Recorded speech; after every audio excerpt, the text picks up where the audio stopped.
بسم اللہ الرحمن الرحیم. معزز صارفین السلام علیکم.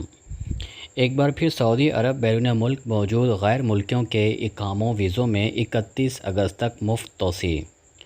خاتم حرمین شریفین شاہ سلمان بن عبدالعزیز کی ہدایت پر محکمہ پاسپورٹ نے بیرون مملکت موجود غیر ملکیوں کے اقاموں، وزٹ اور خروج عہدہ ایگزٹ ری انٹری ویزوں کی مزید توسیع کا کام شروع کر دیا ہے.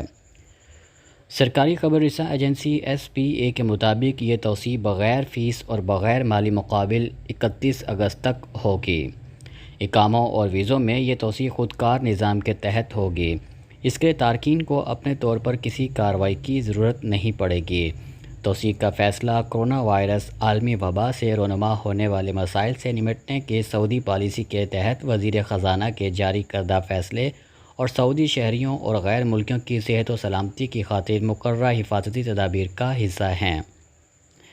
محکمہ پاسپورٹ نے کہا ہے کہ توسیع کے لیے کسی کو محکمہ پاسپورٹ کے دفاتر سے رجوع کرنے کی ضرورت نہیں پڑے گی.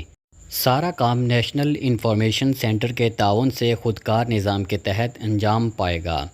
محکمہ پاسپورٹ نے توسیع کی کارروائی کا طریقہ کار بھی جاری کیا ہے. بیان میں کہا گیا ہے کہ بیرون مملکت ان ممالک میں موجود مقیم غیر ملکیوں کے اقاموں اور خروج عہدہ میں توسیع کی جائے گی جہاں سے کرونا وبا کے باعث آمد پر پابندی لگی ہوئی ہے. یہ توسیع 31 اگست تک ہوگی. وزٹ ویزوں میں توسیع ان زائرین کے ویزوں میں کی جائے گی جو مملکت سے باہر ان ممالک میں موجود ہوں گے جہاں سے کرونا وبا کے باعث آمد پر پابندی لگی ہوئی ہے. ان کی توسیع بھی 31 اگست تک کی جائے گی. یہ تھی اب تک کی خاص خبر. دعاؤں میں یاد رکھیے گا. السلام علیکم ورحمۃ اللہ وبرکاتہ.